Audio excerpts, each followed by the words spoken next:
नमो नमः। मैं आपके सामने क्या सुनाऊं?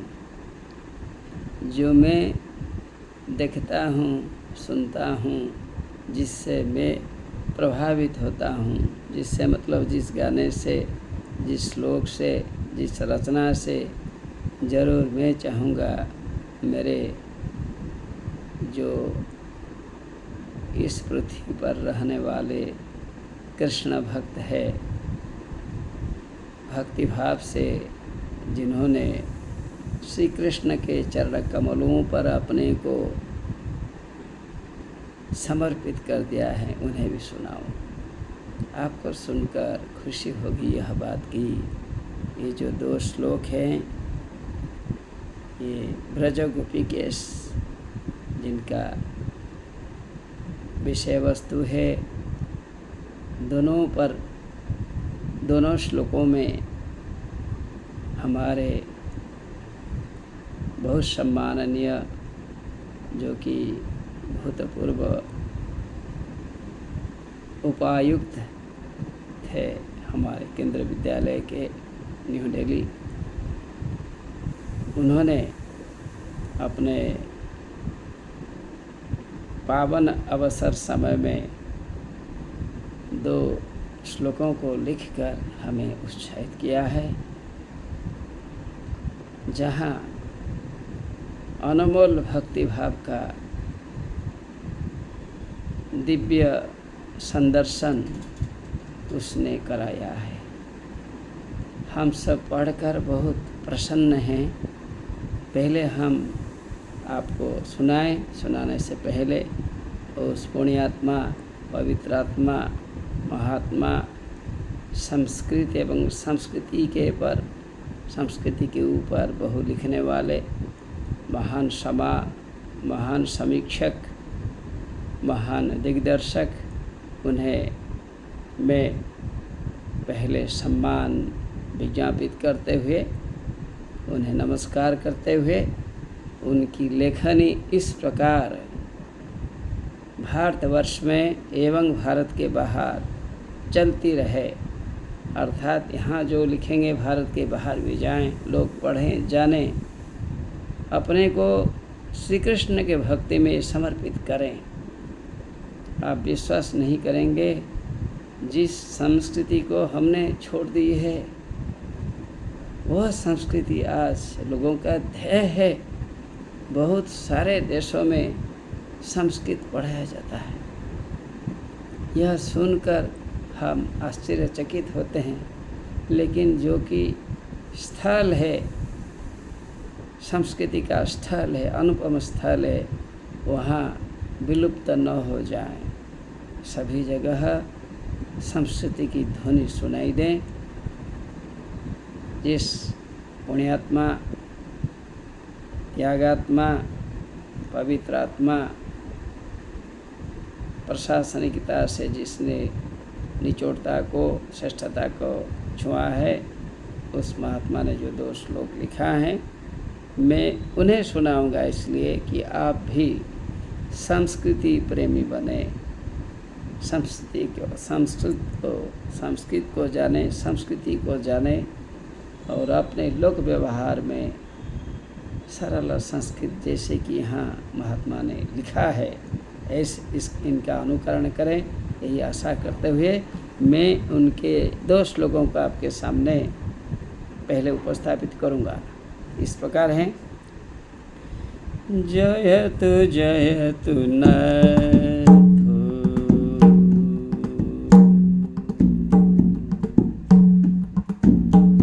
जयतु जयतु नाथो, गोपिका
गोपीकेश जो कि हमारे कवि डॉक्टर ओझा जी का अवदान है, कंट्रीब्यूशन है, उसने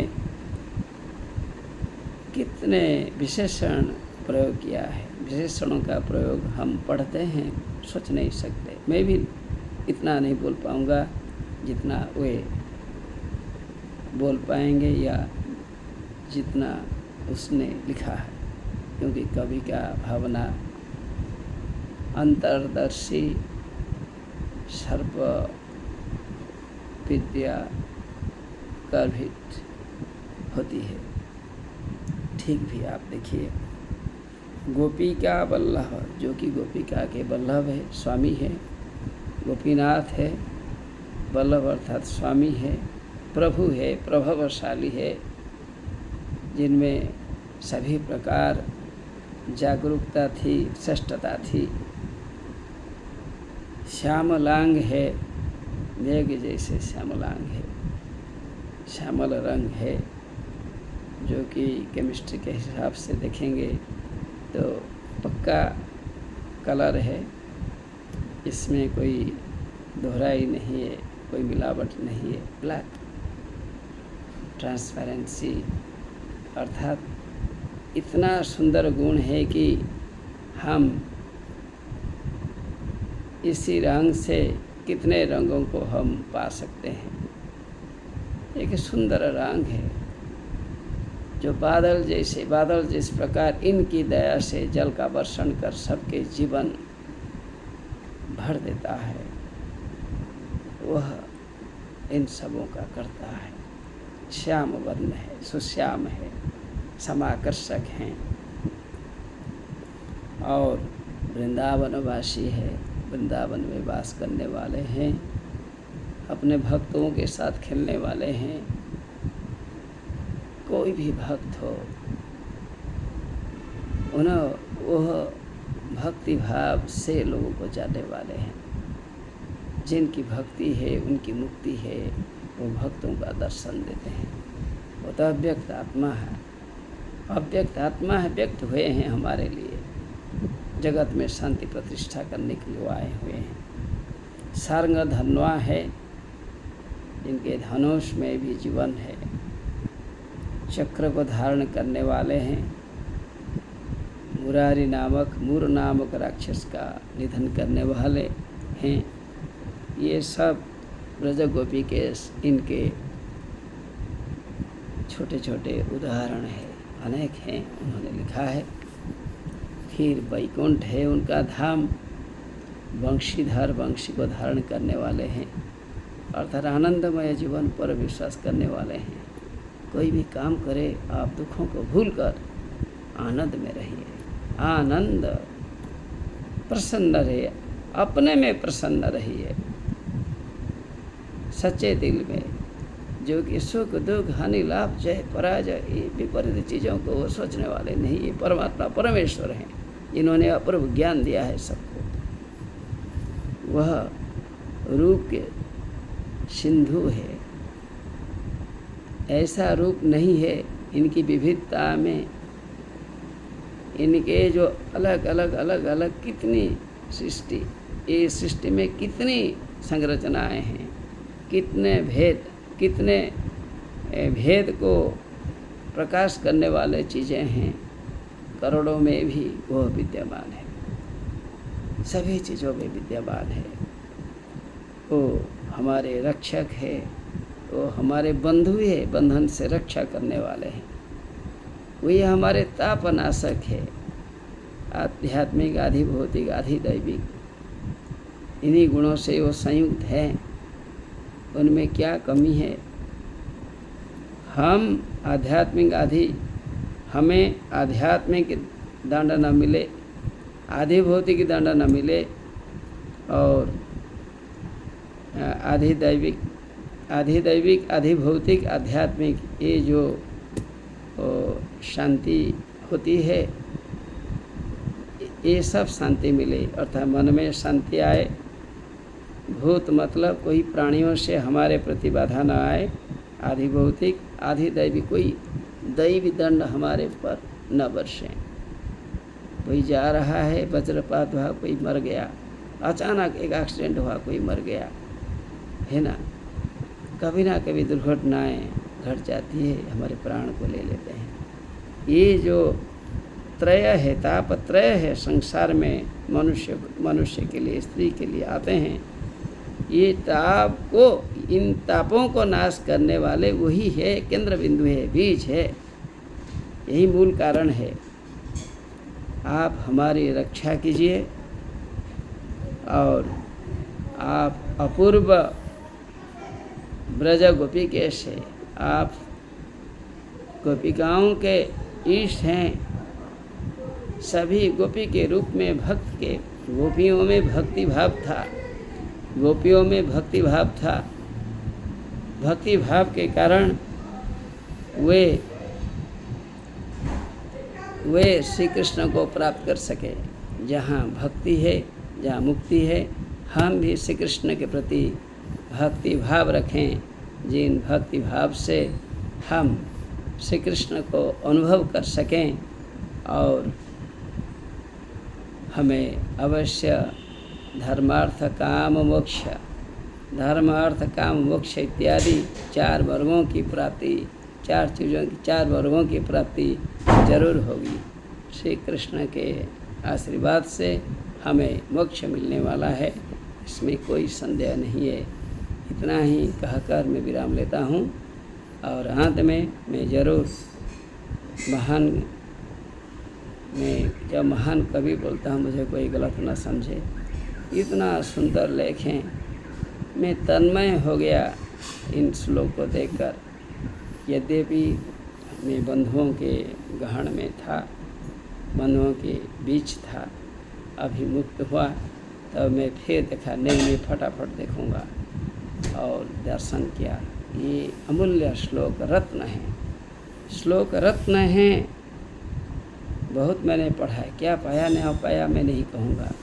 अमूल्य श्लोकों का अध्ययन कर हम आत्मा में संस्कार लाएं और अधिकाधिक महात्मा लोग लिखकर संस्कृति को और समृद्ध बनाएं, यही प्रार्थना कर मैं पुनश्च श्री कृष्ण को नमस्कार करते हुए विराम लेता हूँ। नमस्कार नमस्कार नमस्कार, सभी के ओर से मैं भी नमस्कार करता हूँ। हमारी पृथ्वी बहुत सुंदर है, युद्ध की जो भावनाएं हैं ये हमारे मन में न रहें, हम हमारे देश की आध्यात्मिक जागरूकता सब में वही भावना को पनपा दे, बढ़ाए, संवर्धित करें, यह कहकर विराम लेता हूँ। नमस्कार।